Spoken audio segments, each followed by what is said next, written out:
uh, 10:55 Eastern, 9:55 Central. So there is some lag time built in here.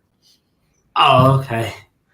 Well, we are live, it seems, and you are looking live at the first episode of the Jacksonian, as I have with me Matt Zemek from Trojanswire. As we go Pleasure over, to be on, Jackson. Pleasure to be on your show. thank you for coming on, man. And I'd like to ask you a few things, because there's been a lot of fun stuff going on, like in conference realignment and, you know, the Big Ten SEC schedule, and wondering whether we're going to see Caleb Williams become the second ever repeat Heisman winner, honestly. So that's going to be really fun. So what was your reaction when you saw the SEC schedule of 2024 last week? So, obviously lots of places that we're going to go with this conversation, Jackson. So much to talk about. We have now we're going to have in 2024 a 16-team SEC. So, that's a lot of schedules. That's a lot of different teams, a lot of different plot points. But the first two things that came to mind, one, and on a kind of a lesser note, is just, say your prayers for Kentucky. Like, Kentucky just got buried with this schedule.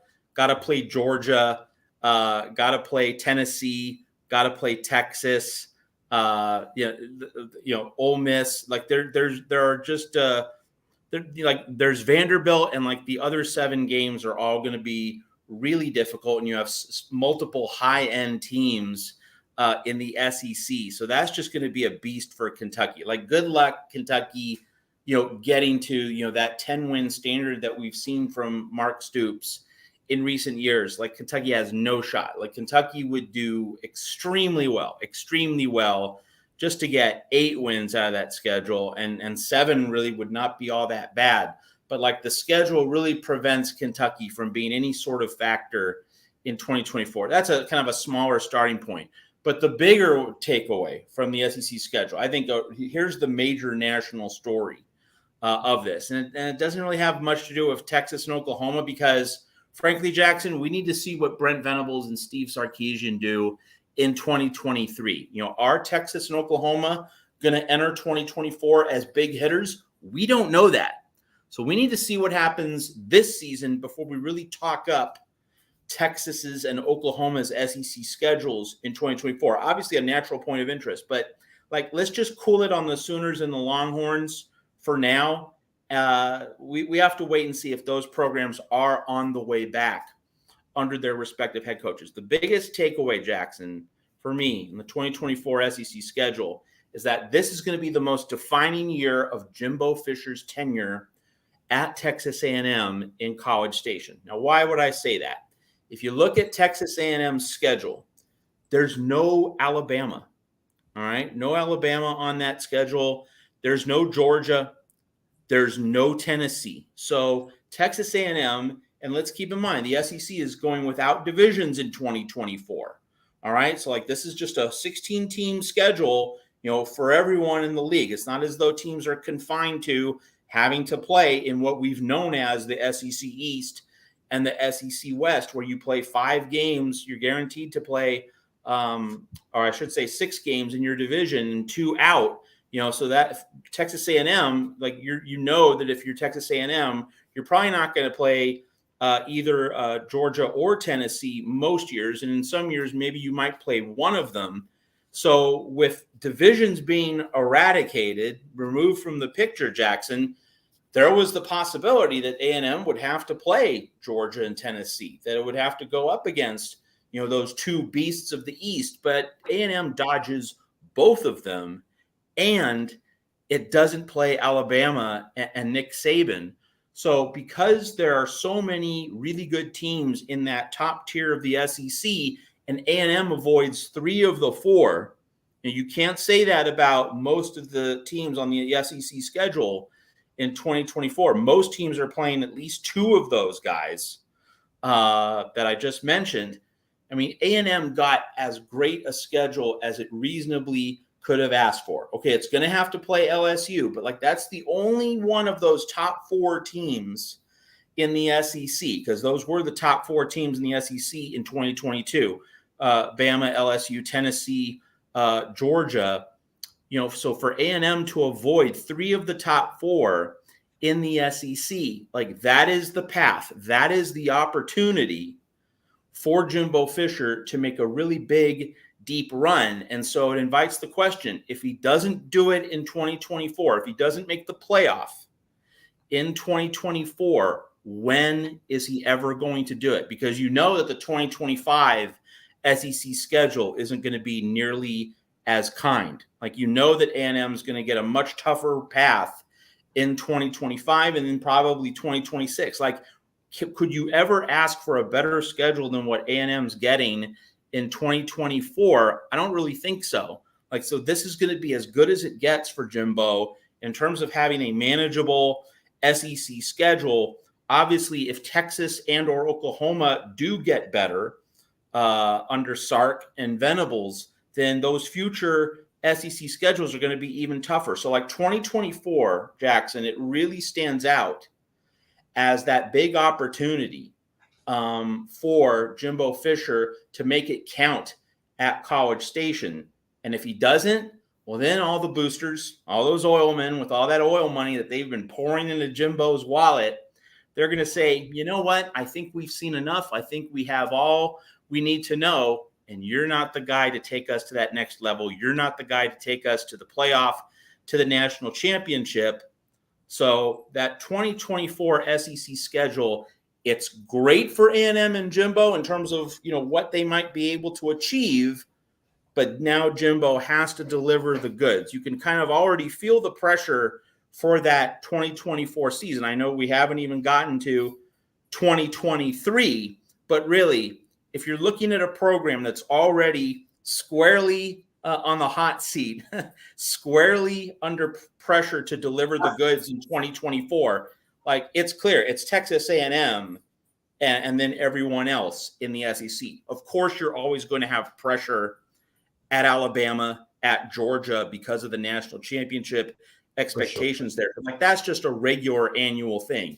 In terms of, a program that struggled to reach that top tier in college football, among the SEC programs in 2024, like it's A&M, and then everyone else is in a distant second, third, fourth. It's clear that A&M is going to have more pressure than any other SEC team not named Alabama or Georgia in 2024. It's not even a close call. Jimbo has to make something of that schedule. And when we talk about that, Jackson, let's keep in mind that if you go 11-1 in the SEC under a 12-team playoff, which we're going to have in 2024, you're getting in. You're getting in with 11-1, no question. But at 10-2, will 10-2 be enough for A&M to make a 12-team playoff in 2024, especially if you already assume that Alabama's going to be in the playoff and Georgia's going to be in the playoff and maybe also Tennessee, certainly, or LSU as well. If you assume that 3 other SEC teams are going to be in the playoff, and then you have A&M at 10-2 in the 4th spot, will 10-2 be enough? Because then you might have Lincoln Riley and USC at 11-1. You might have Harbaugh and Michigan at 11-1. You might have Ohio State at 11-1. And then that playoff math is getting pretty crowded. So from my vantage point, with that manageable SEC schedule, like maybe LSU's the one game that you chalk up as a loss, but all those other games are really, really winnable.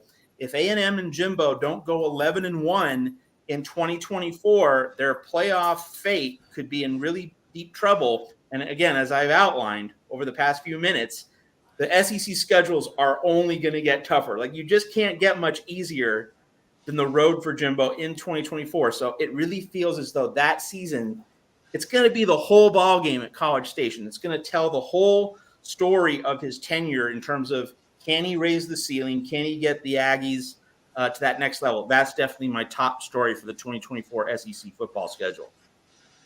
For sure. And Texas A&M, the thing about them, every year that they've played LSU since they've had Jimbo Fisher, right, In all the years that they've beaten LSU, it's been at College Station, including last year's matchup against LSU. And all the years that they've lost to LSU, it was in Baton Rouge. So from the pattern that we're seeing, they're likely going to lose to LSU this year. And in 2024, they could more than likely win in College Station. So I looked at some of the Big Ten schedules for 2024, and I see that Michigan's not going to avoid UCLA this time around. So, and USC, Michigan, and USC, Penn State's going to be a conference. That's going to be amazing. You know, if somebody in 1988 told you that USC, UCLA, Rutgers, Maryland, Nebraska, and Penn State would all become members in the Big Ten, what would you have said? You need to be committed to an insane asylum, of course.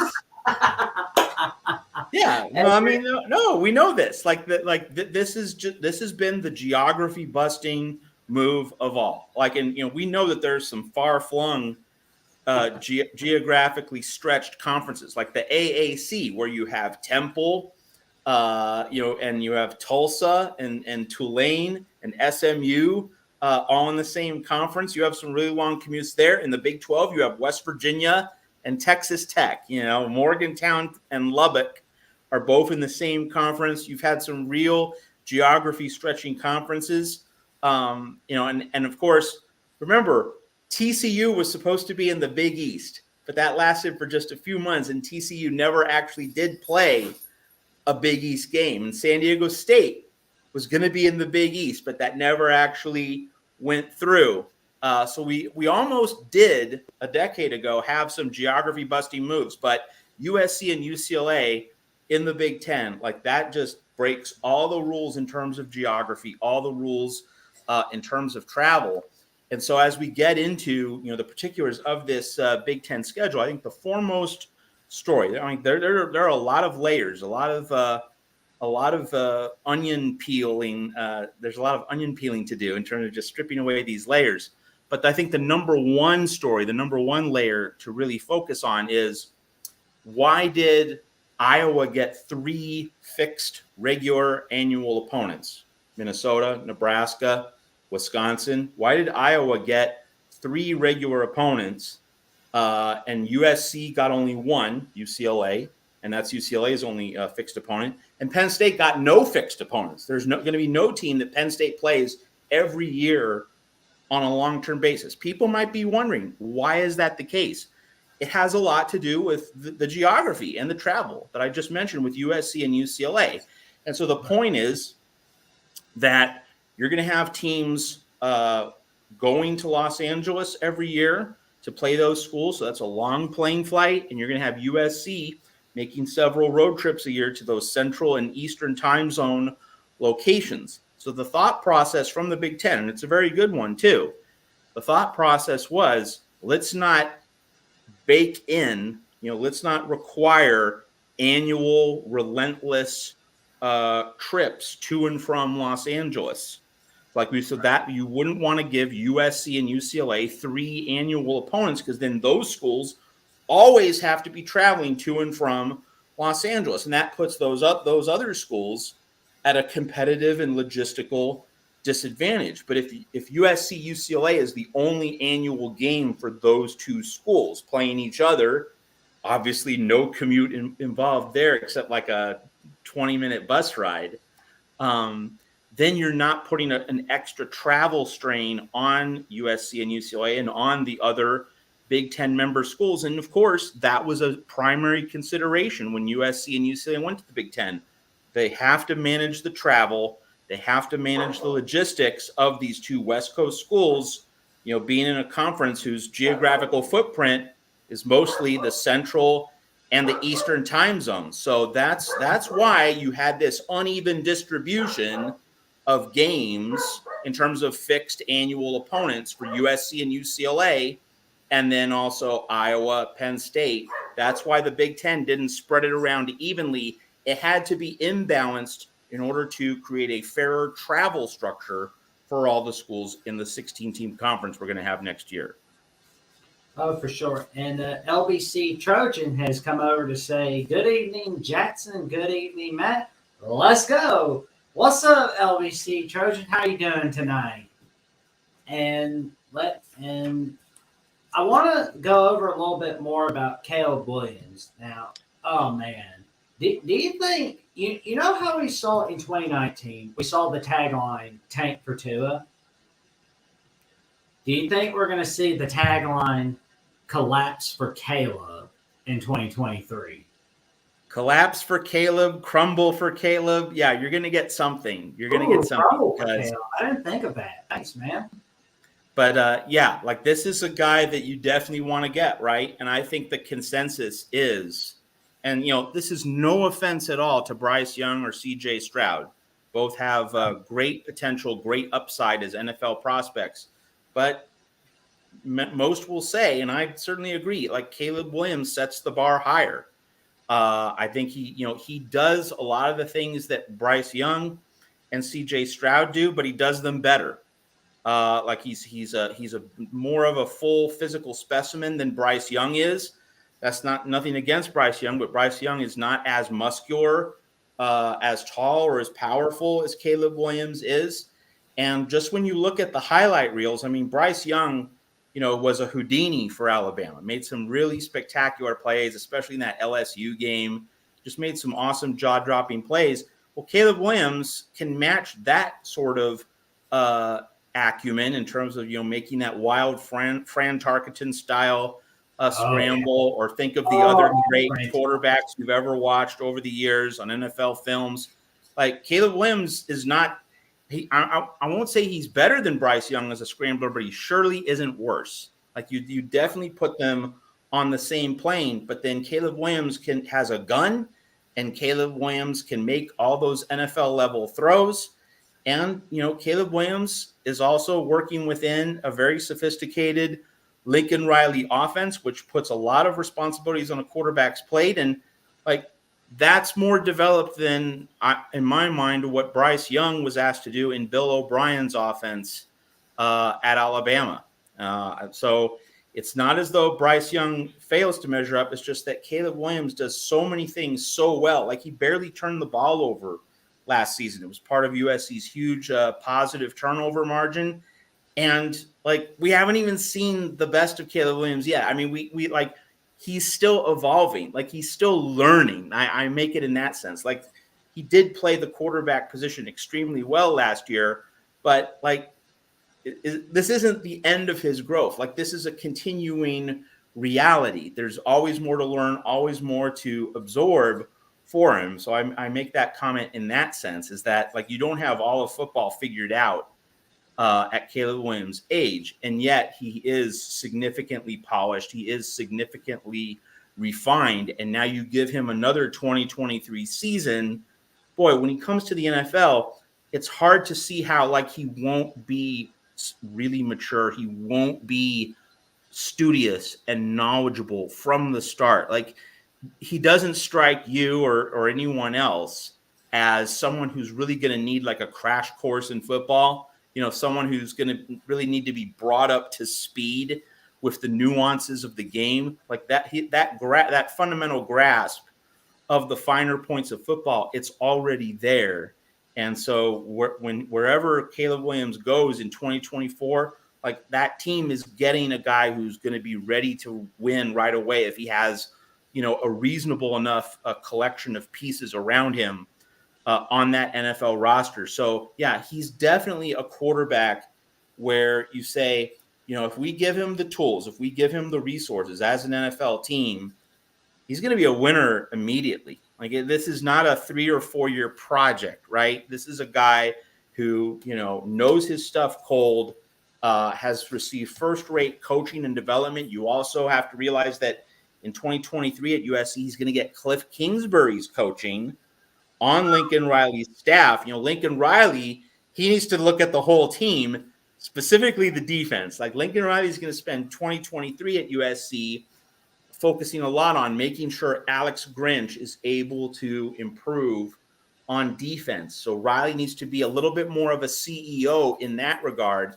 But that's why he has Kingsbury. Kingsbury can be a guy who provides Caleb Williams with a lot more granular, detailed insights. Of course, Kingsbury coached Kyler Murray in the NFL, so Kingsbury can give Caleb a lot of not just general knowledge, but NFL specific knowledge.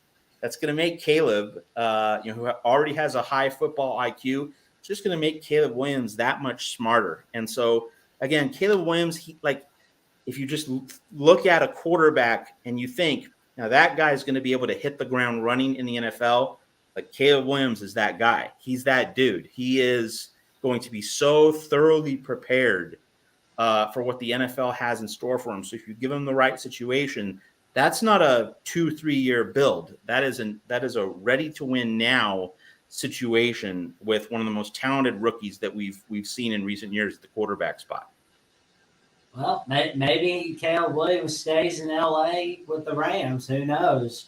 That would be a pretty big tandem right there, Sean McVay and Caleb Williams. But let's talk a little bit about Alex, Mr. Grinch, and the defense. So last year, I'm looking at the scoring defense. It was ranked 93rd. The rushing game on defense was 79th in the nation. The passing yards allowed per game were 111th in the nation, and the total yards allowed per game were 105th in the nation. What can USC do to at least get to the top 50 or top 30?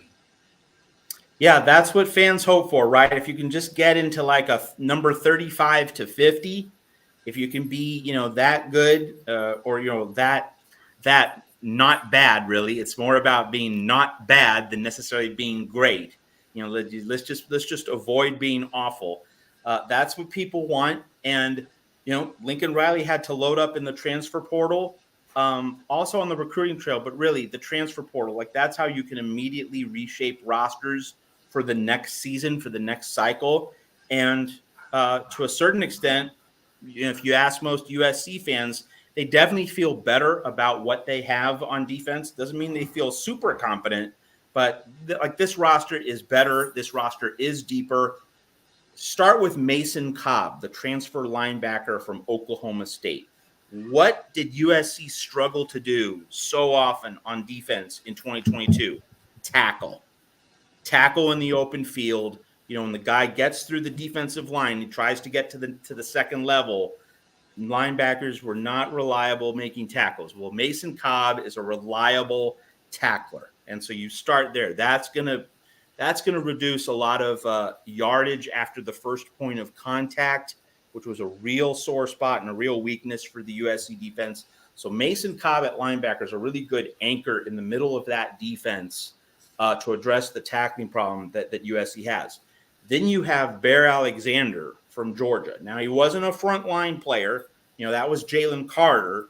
But Bear Alexander got some reps, sacked Max Duggan of TCU in the national championship game, made a few splash plays. But, one thing that I learned about Bear Alexander, because I didn't study him very closely, I was obviously focused on USC last year, but I'm at Trojanswire. My partners at UGA Wire, who's, cover University of Georgia football, they said when he entered the transfer portal, Kirby Smart was counting on Bear Alexander to be a core part of this 2023 Georgia defense. So it's not as though Kirby Smart and Bear Alexander had a falling out or a conflict.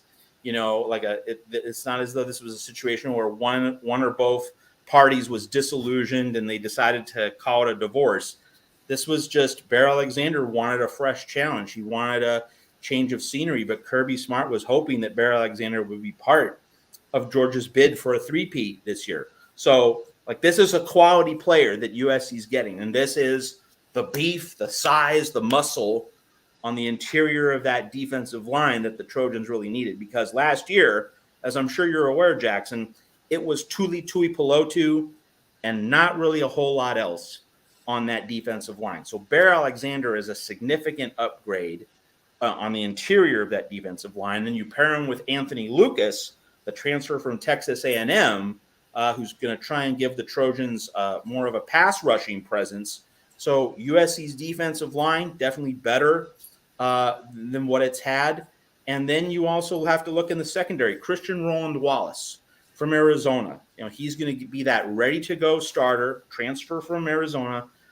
He's going to be ready on day one, veteran in the secondary, and he's just going to be that reliable defender whom you can count on to handle his part of the field, and that should help USC's secondary to be better against the pass. USC last year, you rattled off some of the stats.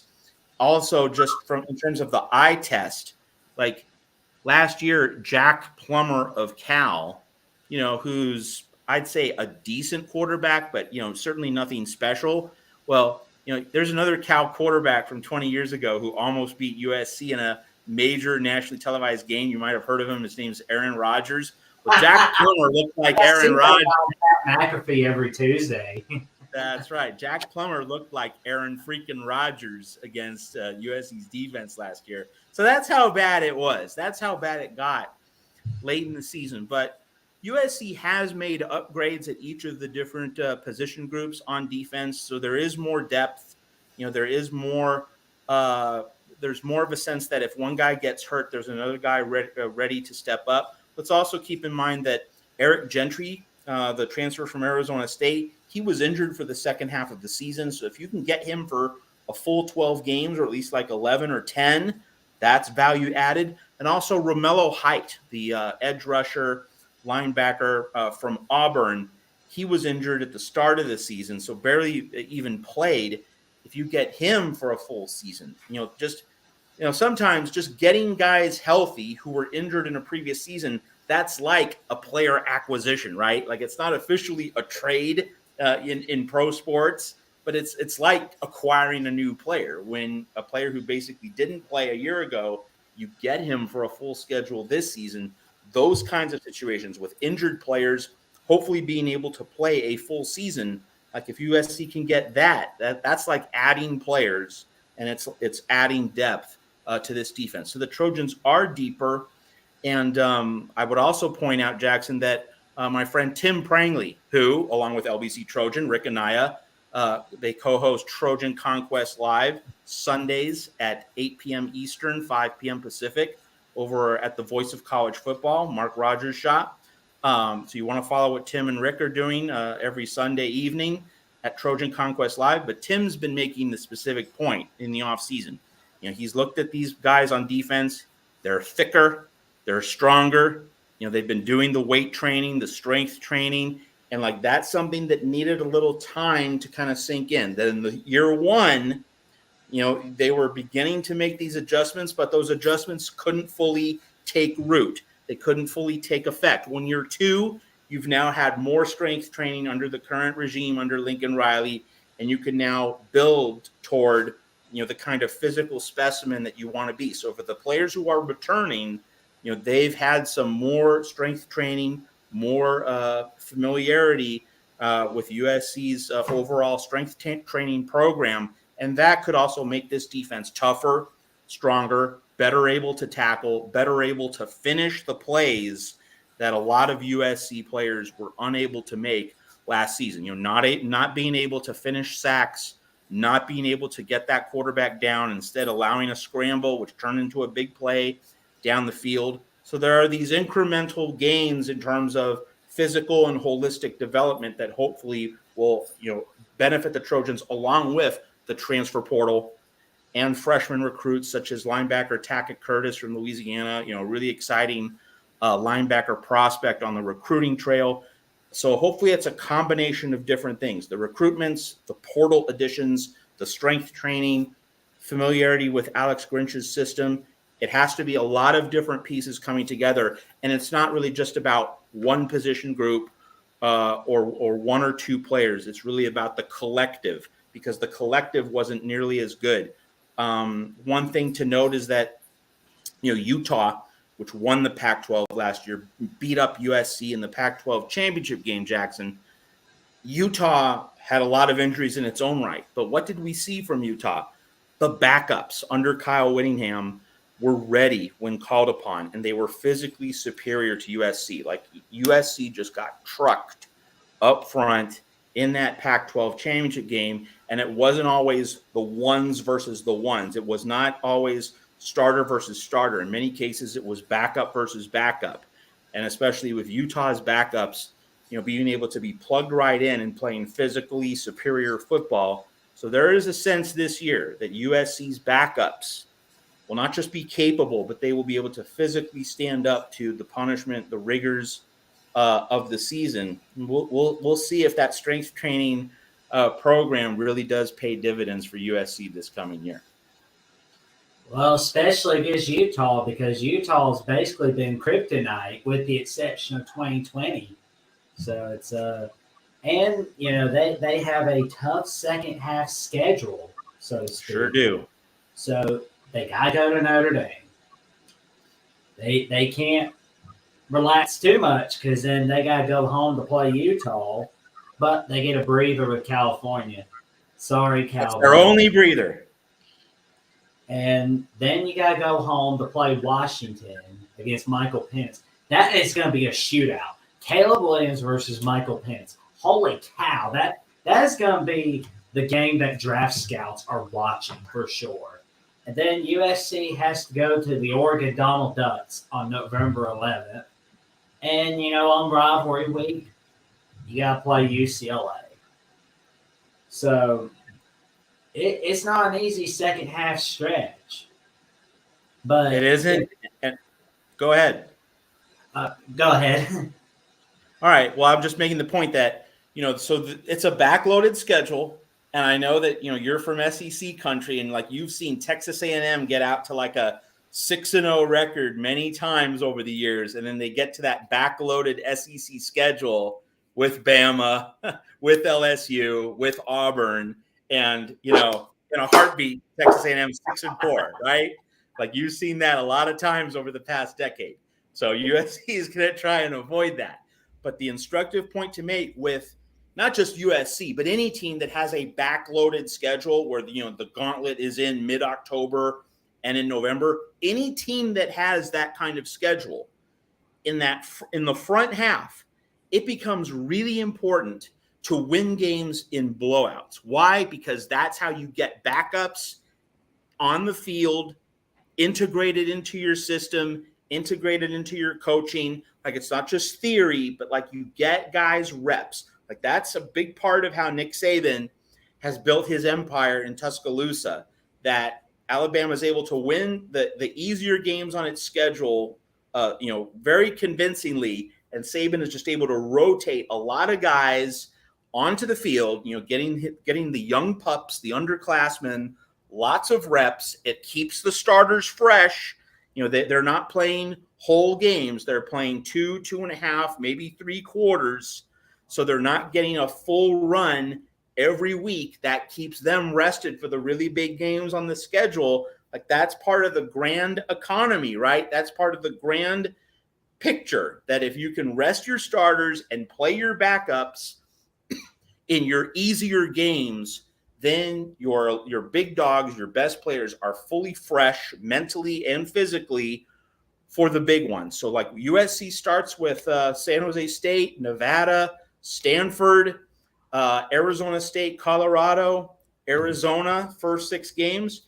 USC needs to pound those guys into the sand quickly and effectively. It will matter that USC, at least, in most of those games, maybe not all, but most of those games, put them to bed at halftime, because then you can cycle in your younger players, give them a lot of live reps, get them used to game day situations, so then you can coach them up better, in the film room. And also you're resting your starters so that they have a lot more energy, a lot more fuel in the tank for when that gauntlet begins on October 14th against Notre Dame, and then carries in through the second half of the season. So USC needs to be really efficient in that first soft month so that it's going to be able to have its top players fully healthy. Let's also keep this in mind, Jackson, and for everyone who's watching your program here, it's not just that USC has a backloaded schedule. The other really big nuance about USC's schedule this season, USC plays 9 straight weeks from week 4 through week 12. 9 straight weeks, no week off in that sequence. So like when you're getting into week 9, 10, 11, guys are going to be really tired if they don't get rest earlier in the season. Like if USC's having to play 60-minute games in terms of like, you know, the game's not fully decided with like 3 minutes left against Arizona State, against Colorado, you like USC might win those games, but if it's taking 55, 57, 58 minutes to finally put those games away with your starters, those starters are going to be absolutely exhausted when they get into those early November games against Washington and Oregon. And the season probably isn't going to turn out as well as the Trojans hope. So they need to just put the hammer down in September, win games as quickly as possible so that the starters are fully fresh for that gauntlet that you laid out from mid-October in South Bend through the UCLA game in mid-November. It's going to be really important for USC to make quick work of its opponents in the first month of the season. Well, to your point that there's going to be like 9 straight weeks. That's nuts. 9 straight weeks without with the exception of a week 3 and rivalry week. I mean, holy cow, I did not take that into consideration. Thank you for pointing that out, my man. That's the thing. That's going to be really nerve-wracking, though. But to everybody's point about like week 0, it is 68 days until we start the new college football season with week 0 with USC, San Jose State, Notre Dame, Navy, and Vanderbilt, Hawaii, I believe, amongst the matchups on the list. That is going to be amazing. So it's going to be fantastic. And it's 73 days until the start of week 1. We're almost there basically. The time sure goes by quickly. Time flies when you're having fun, man. I tell you what. So like if you had to pick a record prediction right now for USC, where would you say they go? And do they get in the playoffs, and do they get that? Does Lincoln Riley get over the hump in the playoffs this year? We know he can get over the hump in the New Year's Six. He always wins New Year's Six games, but he can't quite get over the hump with the playoffs. But is this the year where he does it? I'd say there's a decent chance. I'm not ready to like make a firm call on that because, you know, whether you make the playoff or not, this is the final year of the 4-team playoff. In many ways, it depends on whether you have 2 teams from the SEC, right? If you have 2 from the SEC, then that really narrows the path for USC or anyone else to make the playoff. And so whether we're going to see like Georgia and Tennessee or Georgia and LSU make it in from the SEC. And you'll notice I didn't say Alabama because I think the Tide's quarterback situation, like I don't know how Nick Saban allowed that to happen with Tyler Buchner. I don't see how Alabama is going to be able to compete with Jaden Daniels, with Joe Milton, with the Georgia Empire that Kirby Smart has. I just think that Alabama just got caught in a down cycle at quarterback, but still, like you could still easily see 2 SEC teams make the playoff, and if that happens, it's a very difficult path for USC because you're probably going to get Ohio State or Michigan from the Big Ten, and then it's just up to like does Florida State or Clemson in the ACC? What do those schools have in store for this season? In terms of just the 12-game record, though, I think 11-1 is where I'm currently at. I was 10-2 at the start of the offseason in January. Like, just looking at the schedule, like I thought, I'm probably going to lose a couple games in there. So what changed? Well, Bear Alexander, to me, like that was the kind of player that USC generally, did not have on last year's roster. And, getting a beast, getting a big boy in the middle of the defensive line, like that's really what this program had been lacking. Didn't have some muscle, didn't have some beef on the interior because that defensive line did get shoved around by a lot of teams, including Tulane in the Cotton Bowl. And if you're getting shoved around by Tulane, no offense to Tulane, but really, if you're USC, you don't expect to get shoved around and ragdolled by Tulane. So Bear Alexander goes a long way toward addressing that. And so if USC can just be moderately better against the run compared to what it was for large portions of last season, then that means that teams aren't going to be able to produce those 7-8 minute clock eating drives that keep Caleb Williams and that turbocharged offense off the field. I think USC can limit that sort of damage, and that really takes USC from a 10-2 team up to an 11-1 team. So just the continued portal reinforcements really took me from a 10-2 pick in January to an 11-1 pick in May and now June as we stand today. I'm excited to see Bear Alexander, man. That's going to be awesome. I mean, his name is Bear. That's going to be amazing. And I mean, and to your point about the Cotton Bowl, where I noticed that the reason why USC lost that game was the defense. Sorry to point that out again. The defense was a disaster. The defense was a disaster. They weren't healthy. There were a lot of opt-outs. And as for Tulane, nobody's opting out of Tulane. I mean, nobody is going to miss out on a shot to play USC. They're never going to get that opportunity again. That was why I went with Tulane several days before, because I was like, it's going to be a 28-24 victory, although it was a 45-42 victory. But, it was like, Tulane's going to get it done. And they did. It was that defense of USC. But I do think this year, like you said, with the additions that you told me about, they're going to get to the top 30 at the very least. Maybe higher. I'm just like, I mean, we'll take top 30. Like if you pass me a sheet of paper and I get to sign on the dotted line, I will sign that contract right now, my friend. Oh man, I'm just so excited about what we're gonna see from the Trojans, and the Caleb Williams, Michael Penix shootout on November 4th. That's gonna be amazing.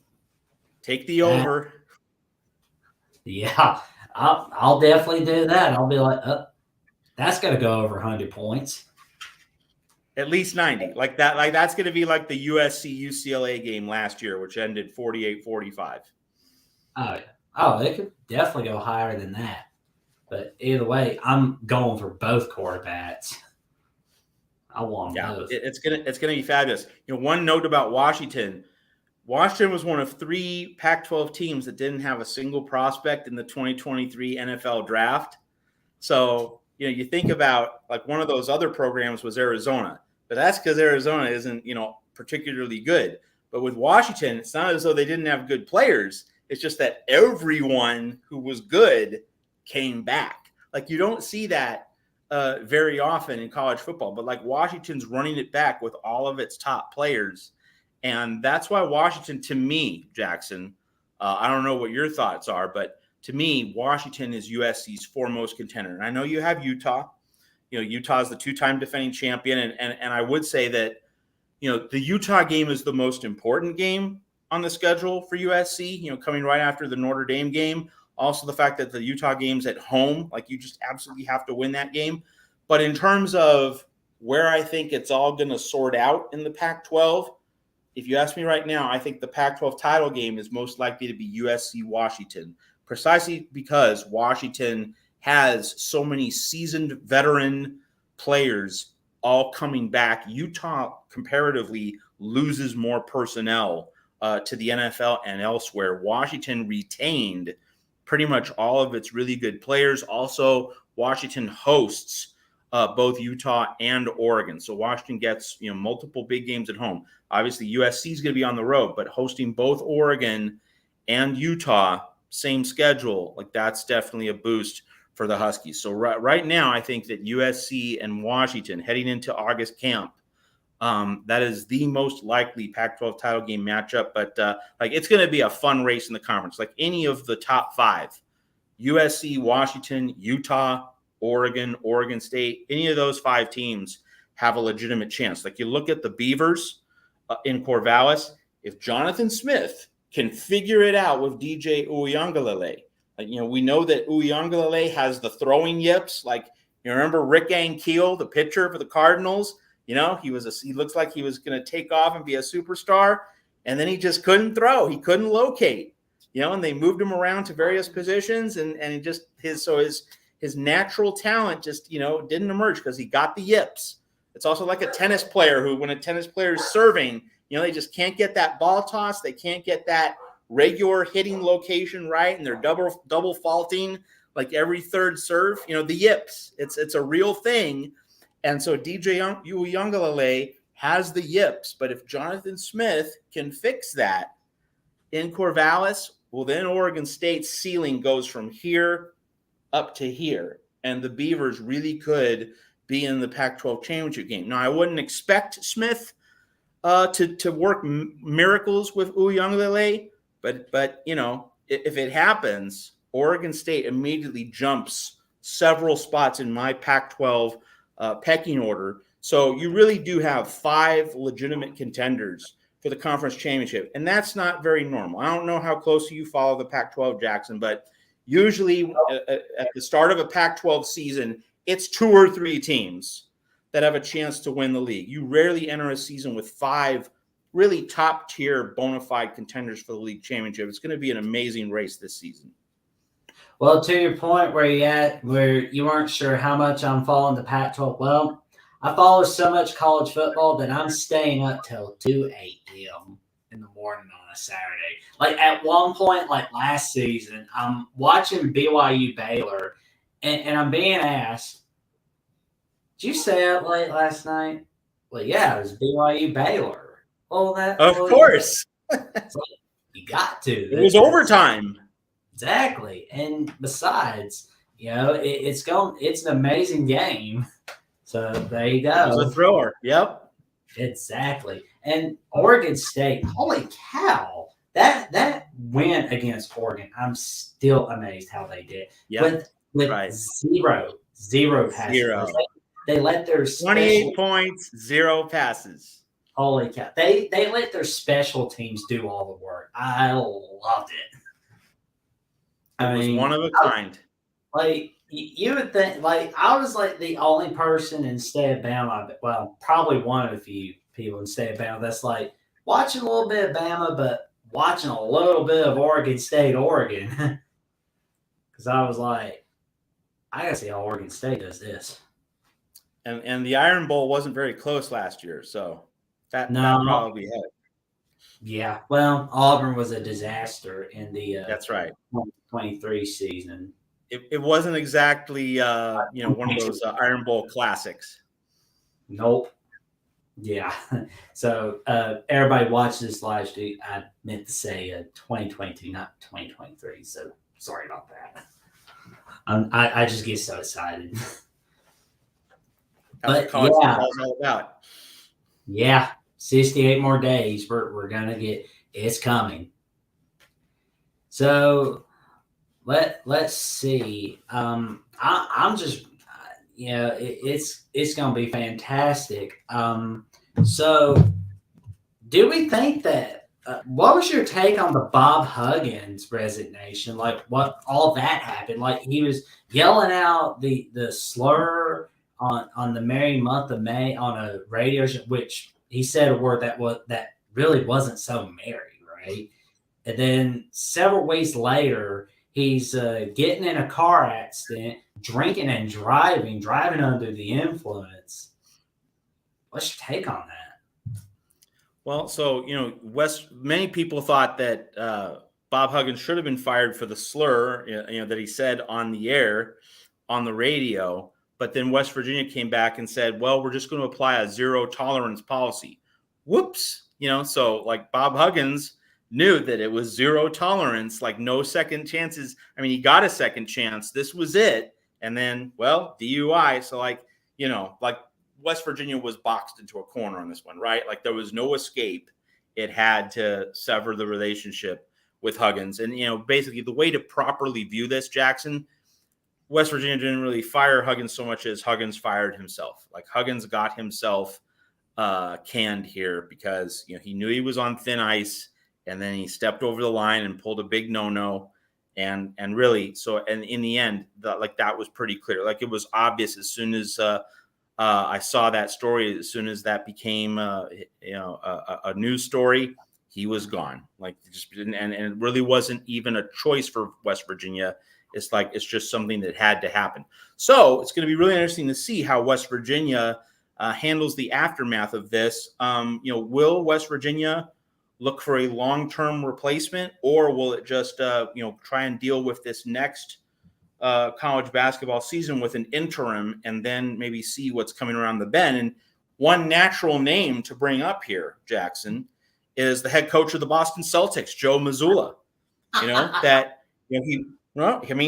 West Virginia player, played under Bob Huggins. And so, if the Celtics have retained him for this upcoming NBA season, or at least they haven't fired him yet. So assuming that they're riding with Mazzulla for one more year, well, if the Celtics don't make the NBA Finals in 2024, you would have to think that's going to be it. And the Celtics are going to look for another coach who can get Jason Tatum, Jaylen Brown, the rest of that core over the hump in 2025. And so, so if the Celtics don't make the finals next year, Mazzulla gets fired, there could be your next West Virginia coach. Now, it might occur, a little bit later in the year, but like if you're West Virginia and you think Mazzulla is a target, someone you'd like to have coaching your team, you can wait until late May, right? You can wait until late May with Mazzulla, and you can still get, plenty of your players in the transfer portal.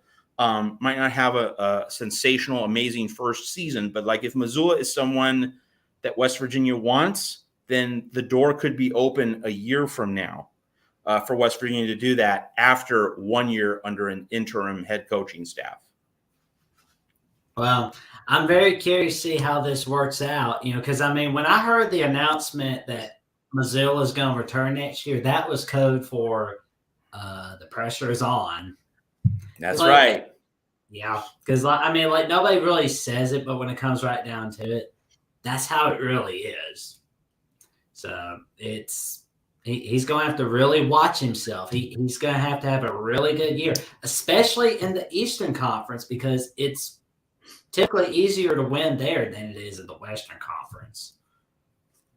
So well, and just when you look at how consistently the Sixers and some other Eastern teams like the Knicks and also the Cavs, those teams always fall short in the playoffs.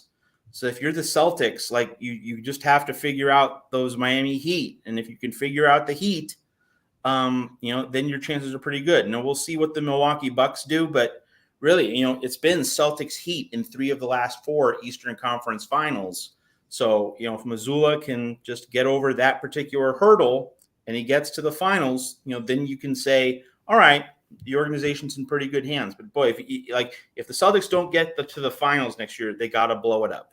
Certainly at the coaching position, if not also making some roster shakeups. But I think the coach, I can see the logic here behind retaining Mazzulla. You keep him for 1 year. You keep him for one more year. You say, all right, this was his first full go around as an NBA head coach. He learned some lessons. This was his baptism by fire. So now you get your second chance. But we're not on a long-term arrangement. You need to get to the finals next year. Oof, yeah, he's going to be in trouble. But yeah, that's going to be really big. And I'm curious to see who's the interim coach of West Virginia right now. So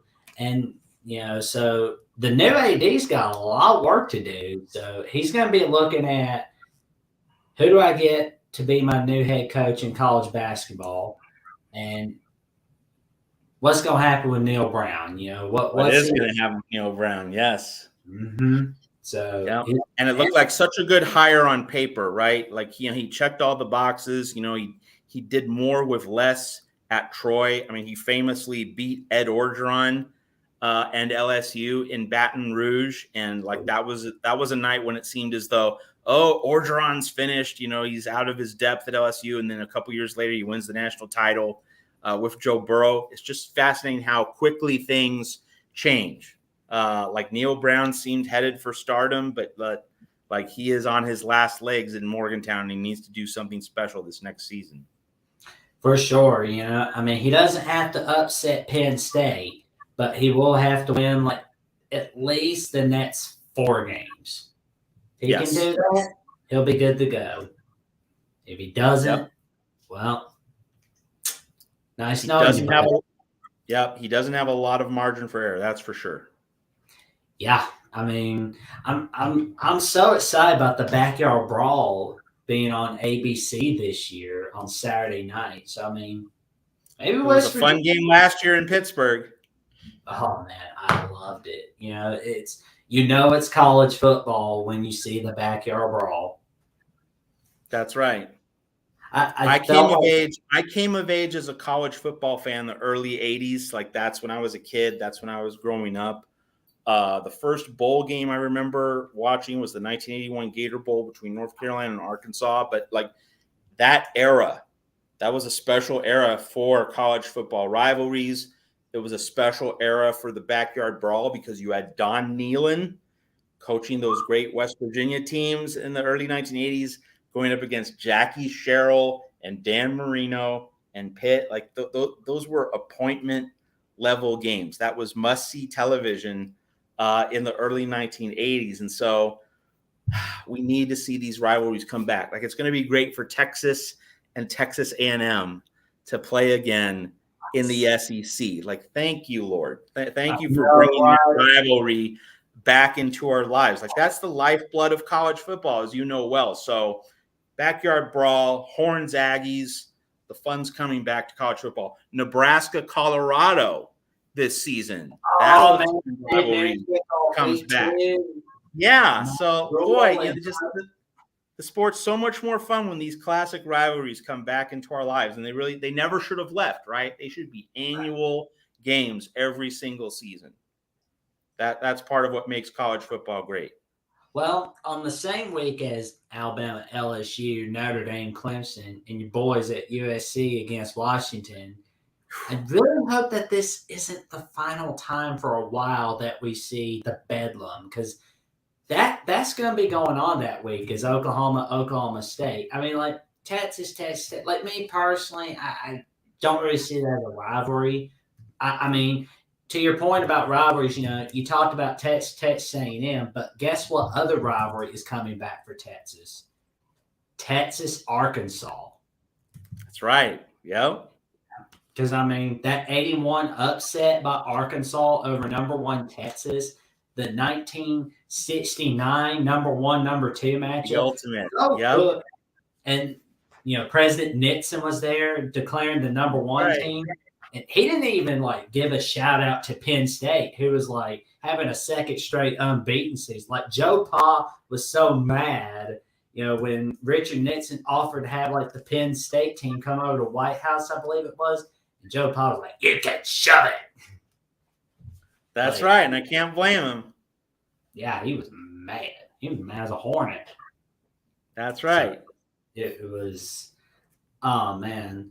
So it's gonna be. So if you had to pick, well, like you said, you don't want to make too early predictions, but would you like to pick way too early 4 teams, or are you not ready yet? Well, I don't think I'm fully ready. In the 8, let's take the ACC for example.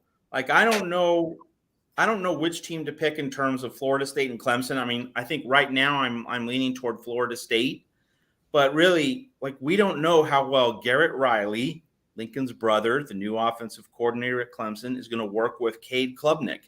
I give Dabo Swinney a lot of credit. He knew that his offense wasn't working. It wasn't meeting expectations. It wasn't meeting standards. So Dabo knew he needed an upgraded offensive coordinator. Garrett Riley, given what he did with Max Duggan and TCU under Sonny Dykes, that certainly made the grade. And so I give Dabo credit for being ambitious. But, Cade Klubnik had a great ACC championship game against North Carolina. He was magnificent in that game after Uiagalelei struggled very early on in that game. Klubnik comes in, looks great. But, okay, if you play a great game against Georgia, that's one thing. If you play a great game against North Carolina, not nearly the same standard, right? Not nearly the same amount of resonance, not nearly the same degree of difficulty. So, we shouldn't necessarily anoint Cade Klubnik as the next big thing just because he figured out North Carolina. He didn't play great against Tennessee in the Orange Bowl. Now, again, you are bringing in Garrett Riley, and that should make Cade Klubnik better. But, I want to see it. I want to see it on the field. And if Klubnik is the real deal, then Clemson can compete with and beat Florida State. But, until I get more of a sense of how good Cade Klubnik really is under Garrett Riley, Florida State's going to be my preseason pick to win the ACC. But, I don't know whether FSU and Clemson are going to be 11-1 level teams or whether they're going to be 10-2 level teams. I just have a lot of questions about how that's all going to shake out in the ACC. So really, I don't have a firm Final Four. I don't have a firm 4-team playoff. I mean, I would lean toward, I suppose, Georgia, Florida State, Michigan, and USC has a pretty good path. I would probably take USC over any team from the Big 12, including Oklahoma. I'm not fully sold yet on Brent Venables. I think he's eventually going to get it done, but that first season was rockier than I was anticipating. So we'll see what Oklahoma is able to do this coming season. So I think USC has a decent chance of being the 4th seed. I think that's probably USC's ceiling for this season, and that would be a spectacular result. But really, there are so many questions with Florida State, with Clemson. Also, can LSU bounce back and be, even better than it was last year? Can Jaden Daniels play a full season at an elite level? We have to wait and see on that one. And then can Joe Milton basically pick up where Hendon Hooker left off in Knoxville? That's a hard to answer question as well. So there are lots of scenarios in play, lots of teams in play as potential playoff contenders, but I think it's pretty fluid after Georgia. I think it's pretty fluid in terms of, at least 2 of the 4 spots, if not 3. So I will just say this. I think USC has a very good chance, but we all need to see how it's going to stack up because, if USC goes 11-1 and Tennessee goes 11-1 and Florida State goes 11-1, do we know for sure which team's going to be higher, which team's going to be lower? I'll say this, if the Pac-12 lives up to the hype, in Washington wins 10, Oregon wins 10, Utah wins 9 or 10, Oregon State wins 9, and USC goes 11-1 and then wins the Pac-12 title game, well then, yeah, USC is going to be in. But if, maybe Washington wins 10, but Utah wins 8, Oregon wins 8, Oregon State wins 7, then, USC's playoff chances for being that number 4 seed won't be nearly as good. And that's where it's all very unclear. In some years, Jackson, as I'm sure you know, some years you look at the landscape, you look at the balance of power in college football, and you say, oh, there's the Final Four. In past years, you could say Alabama, Clemson, Georgia, Ohio State, right? Those are the 4 teams. Boop, boop, boop, boop. It would take you 3 seconds. We don't have that this year. It's very different. It's a lot more fluid. We've really gotten past that 4 or 5 year window where, Alabama and Clemson basically had it on lockdown and Ohio State was getting in most years. So you basically had 3 of the 4 spots spoken for, and then Georgia under Kirby, then became part of that mix. You don't have that certainty. You don't have that rock solid clarity entering a season in 2023. And may I say, that's good because people were getting really tired of Bama and Clemson just running the whole show every single year. But you weren't, but a lot, people outside the South certainly were.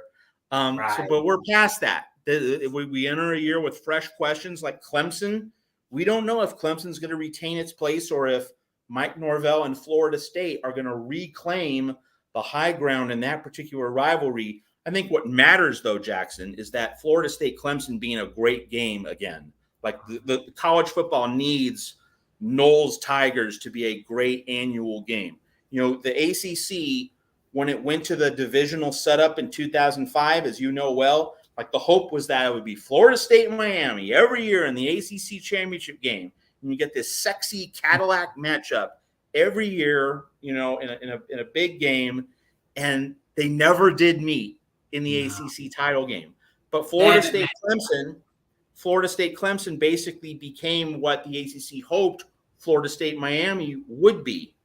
And so really, if Florida State Clemson becomes that annual heavyweight event that you absolutely have to watch, and we haven't had that for several years, but maybe this is the year FSU Clemson once again becomes that kind of must-see game, that would be certainly a great story for college football. Oh, for sure. I would love for Florida State Miami to happen in the ACC title game, maybe even this year, but we know it won't happen this year, maybe next season or season after that.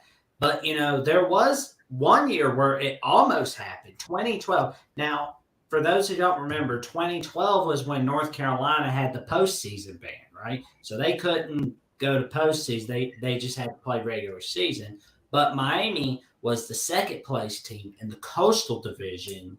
And they were like, we're going to take the punishment. We're going to take the self-bowl ban because we don't want to get in trouble with NCAA. So that was the second straight year at the time that they took the self-imposed bowl ban. And so Georgia Tech played Florida State in the ACC championship game.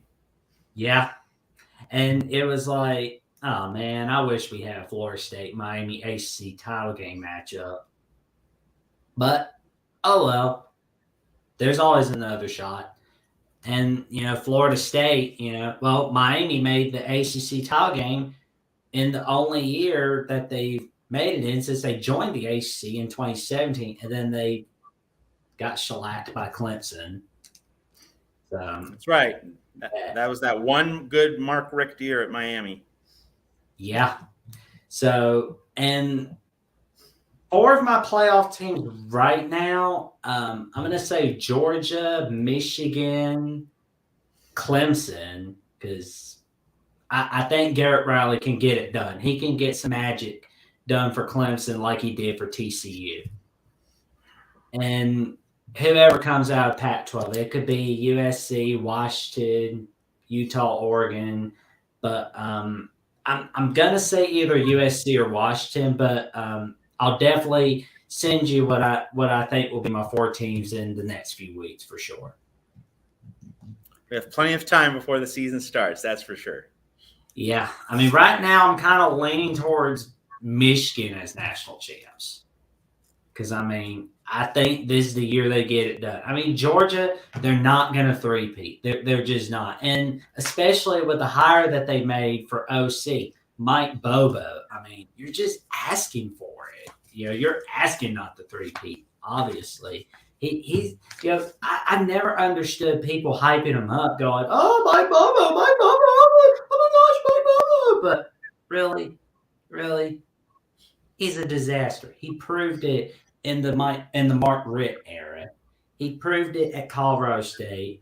He was a complete total disaster at Auburn and South Carolina. What makes you think he's going to do better at his second stint at Georgia in the Kirby Smart era? I'm thinking Kirby should have gotten Garrett Riley, but oh well for Kirby, I guess.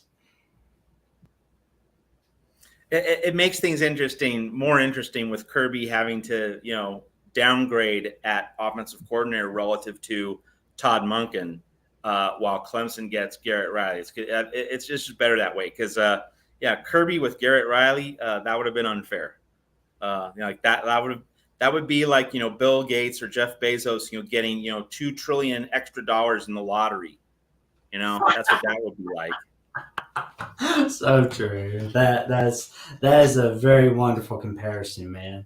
So So before we wrap this thing up, for those who don't know where to look for you, and for those who don't know where Trojans Wire is, or if they want to talk about USC football or college football or basically anything as a whole, where can they find you? Yeah, so I man the Trojans Wire account. So on Twitter at Trojans Wire, that's the handle. I interact with people talking USC football. Also on Twitter at Matt Zemek, that's my personal account. But I do some non-sports stuff in addition to plenty of sports stuff on my personal account. But at Trojans Wire, like I'm always up for a USC conversation. And then on the web, trojanswire.usatoday.com, covering USC sports. Mostly football, but there's a guy named Bronny James. He's going to be playing for USC basketball this coming year, and people are going to want to see USC basketball on television. That's not the norm, but it's going to be the case this next season. So, we're going to have some big fun at USC this fall with the football team, and then with Bronny James and the basketball team in November. So this could be a really special college sports cycle from football season into basketball season at USC. So trojanswire.usatoday.com, and there on Twitter at Trojanswire. You'll want to follow our coverage. And so we've been breaking down the Big Ten schedules, looking at USC football recruiting. Every time Lincoln Riley tweets out the fight on emoji, that becomes a story.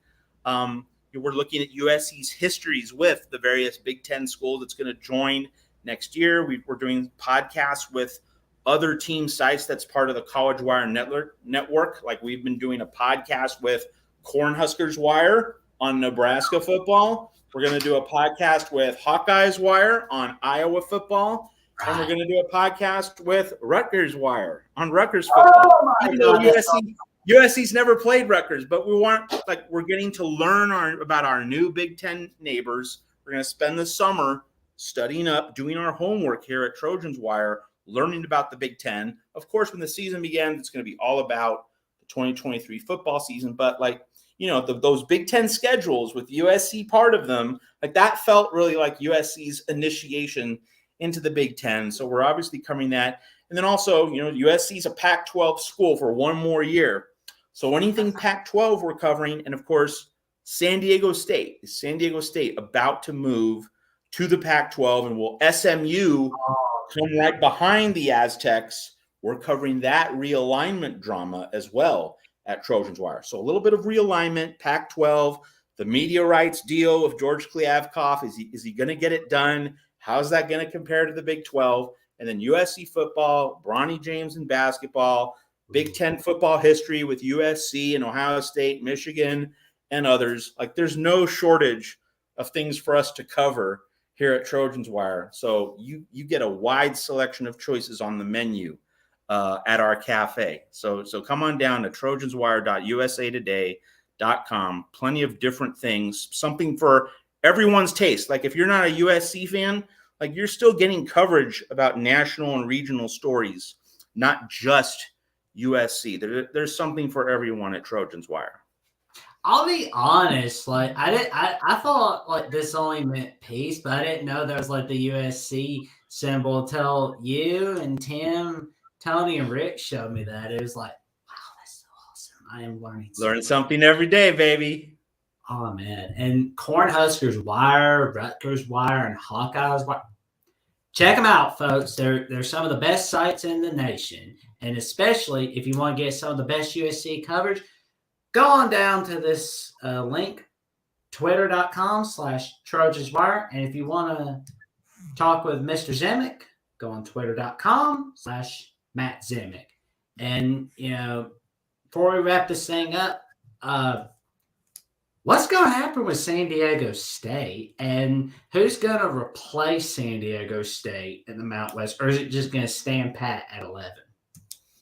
It's going to be fascinating to see. And of course, one thing that the Mountain West has to do right now is, San Diego. So just for those who aren't up to date on the particulars of all this, so San Diego State wants to leave the Mountain West by June 30. Why? Because it will pay an exit fee that's $16, $17 million less if it leaves by June 30th. If it leaves after June 30th, it's on the hook for $17 million extra in exit fees. So obviously the Aztecs want to avoid that. But Pac-12 doesn't have its media rights deal done. So that's why San Diego State wants to leave the Mountain West, but there's been no offer yet from the Pac-12. Presumably, it's because the Pac-12 wants to get that media rights deal done and then extend the offer to San Diego State to join the conference. So the timing of this is going to be very complicated and cluttered, a lot of drama over the next week and a half. I would say, it's more likely than not that San Diego State will make its way to the Pac-12. But I don't think it's a lock. I don't think it's a guarantee. Like, there could be all sorts of holdups. The media rights deal falls through. The Mountain West, plays hardball and insists on the larger exit fee. If those things don't break in the way San Diego State wants, it might not have a choice. It might have to stay in the Mountain West. So I would say, on a scale of 1 to 10, 10 being locked to join the Pac-12, 1 being, definitely staying in the Mountain West, I'd put San Diego State going to the Pac-12 at like a 7. Not guaranteed, not really close to a lock, but more likely than not. But we're just going to have to wait and see how this all plays out. Because if there's one thing we all learn from realignment drama, whenever it happens, is don't assume. Wait for events to play out. And there are thin rumors, and then there are real news stories. Now, it's this San Diego State leaving the Mountain West. That's not just a rumor. It actually sent a letter to the Mountain West saying it intends to leave. It's not a formal resignation letter, but that's still a real declaration of intent. So there is some substance behind that. It's not just idle speculation. But if we're just dealing with rumors from not very reputable sources, don't buy into that. Just wait for actual news events to play out, and we'll just see what happens. That's going to be very interesting for sure. And another note to that, this will be the third straight summer where we're constantly hearing about conference realignment this and conference realignment that. I don't know whether to be happy or sad, but I'm curious for sure, because I'm just curious to see what happens. It's not what I know, it's what I don't know that's got me all nervous. That's right. The one thing about realignment, just as long as it happens in the summer before football season, that's my one rule of realignment. Don't break any realignment stories during the football season. Just get it out of the way in June, July, early August. That's when, it kind of fills our lives with something interesting to talk about. But once it's football, please, let's put the realignment talk on the shelf. Exactly. Well, Matt Zemek, thank you for coming on the first episode of the Jacksonian. And again, ladies and gentlemen, if you want to see what Matt Zemek's up to and see some of his best stories ever, go on this link down here. And if you want to see some of his best ever USC takes, go on down to Trojanswire at Twitter. And again, everyone, sorry for the technical difficulties. I'm still kind of figuring out some of the stuff, but I'll get there eventually. I tend to learn fast. Everyone, we'll see you next time. Thank you, Only Talk Sports. You're welcome.